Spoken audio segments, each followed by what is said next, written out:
This is an agreement that turns a blind eye to violence and oppression and injustice. So I ask my colleagues to do what Alejandro and Ana, who were murdered, cannot do. Say no to FTA with Colombia.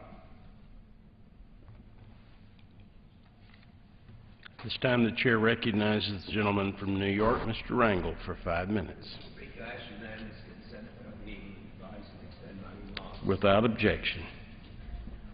Thank you, Mr. Speaker, and my colleagues. I stand once again to make a plea to our spiritual leaders throughout the United States to be heard and to speak out for the gridlock that exists here in the United States Congress.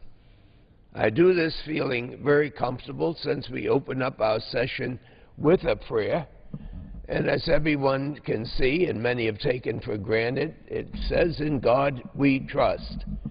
Clearly, the protesters have caused quite a bit of inconvenience for my colleagues and constituents in New York.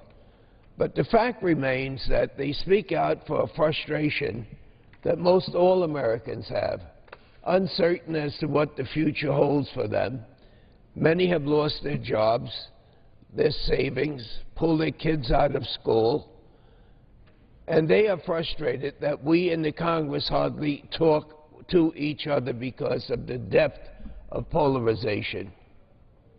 And yet, beyond the politics of it all, whether it's Democrats or Republicans, when you think about it, this recession can only be stopped and unemployment lowered by a combination of two things: the reduction of our spending and the raising of revenue in order to increase not only the confidence that people have, but the necessity of having economic growth so America can regain its status among civilized nations. And yet we find very little movement here because there are some that have already embarked on the 2012 campaign. They do that even though millions of Americans are suffering painfully, seeking relief now and not waiting until the end of next year. It seems to me, whether we're dealing with the Quran or whether we're dealing with the Bible or the Torah, one thing is abundantly clear, that those who believe in a superior force would know that one of the things that we have a moral obligation to do is to take care of the vulnerable among us.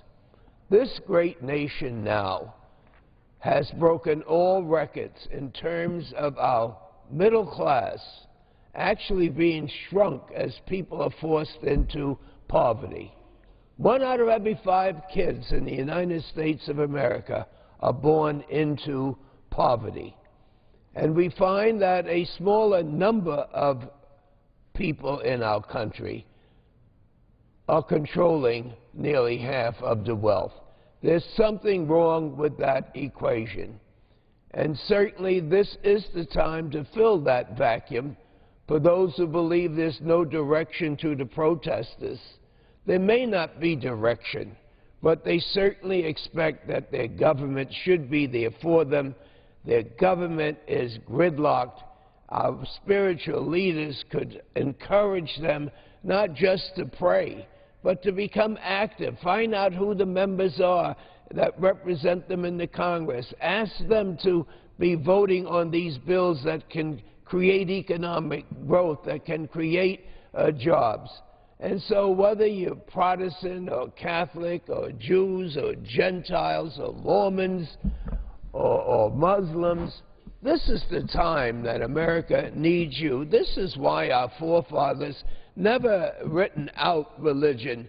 While it cannot dictate which religion, if any, you should have, certainly we do have freedom of religion. And as the protesters have a constitutional right in order to speak out, to release their frustrations, I think we have a spiritual responsibility to take those parts of the proclamations that they're making, the protestations that they're making, and those parts that take care of of trying to get the vulnerable to get a fair shake out of this economic disaster we find ourselves in. Let us take care of our aged, our sick, those that are in poverty. Let Social Security and Medicaid and Medicare be something that's not a gamble, but something that the American people can depend on. Let the churches and the synagogues and the mosques and the temples be open so people can express themselves. And let this Congress attempt to be more civil in recognizing that we have a responsibility that goes beyond the election. We have a responsibility to the American people.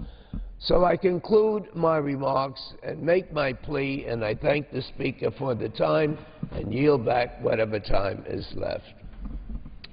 Chair at this time recognizes the gentleman from Illinois, Mr. Costello, for 5 minutes.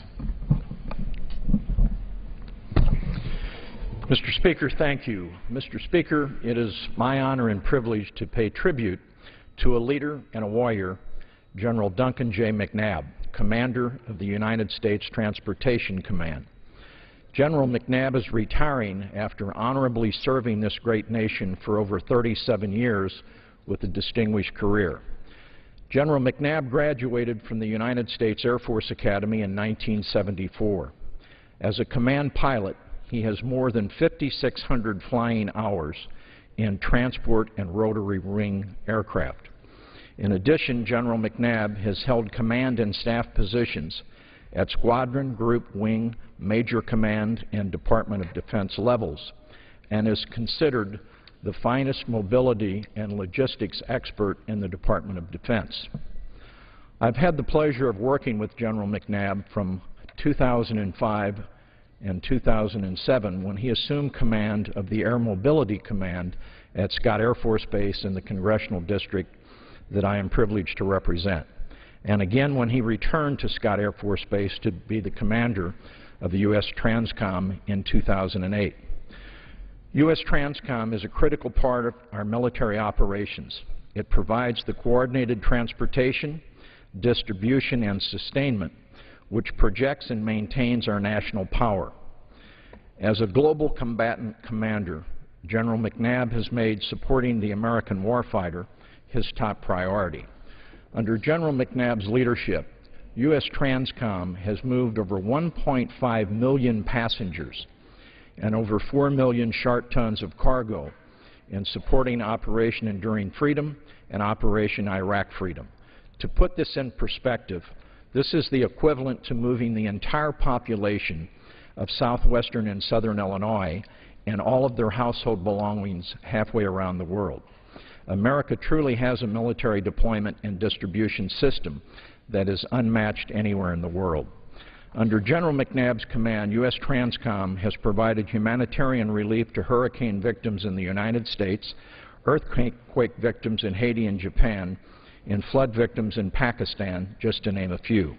The medicine, supplies, equipment, and personnel that U.S. Transcom has delivered in the wake of these and other natural disasters ultimately saved lives and eased human suffering. In addition to conducting some of the largest military moves since World War II and providing unparalleled humanitarian relief, General McNabb has made it a priority to transform our nation's deployment and distribution system, enduring our ability to project national power where needed, with the greatest speed and agility and the highest efficiency and the most reliable level of trust and accuracy. As a U.S. Transcom commander, General McNabb actively took on the role of the distribution process owner of DoD, charged with improving efficiency and interoperability across the entire DoD supply chain. To meet the needs of the military and the nation, General McNabb developed the Arctic overflight route and expanded multimodal logistics throughout the northern distribution network. He has improved combat readiness and capability while saving hundreds of millions of taxpayers' dollars. Troops and equipment are now arriving and leaving the battlefield faster at less cost. General McNabb will be the first to tell you that he did not accomplish these feats alone. He led the way in seeking collaborative joint solutions to today's complex global distribution issues. Those who work for him and with him, military and civilian from every branch of service, will miss his leadership and mentorship. They'll miss the stories and humor he used to get his message across. We in Congress will miss his straightforward approach and sound counsel. The nation will miss his devotion to duty, ceaseless drive for improvement, and unwavering support to the men and women serving in our armed services. Mr. Speaker, I want to recognize General McNabb for serving the Air Force with honor and distinction for 37 years. I also wish to recognize his wife, Linda, and wish her the very best in the future as well. The Air Force will lose not one but two exceptional people upon General McNabb's retirement. General McNabb and Linda, we wish you well in your future endeavors and pray that those who follow in your footsteps may continue the legacy of unprecedented support for our great nation. Thank you, Mr. Speaker. I yield back the balance of my time. Pursuant to Clause 12A of Rule 1, the Chair declares the House in recess until noon today. The House will be back in about 45 minutes or so to continue debate on trade agreements with Colombia.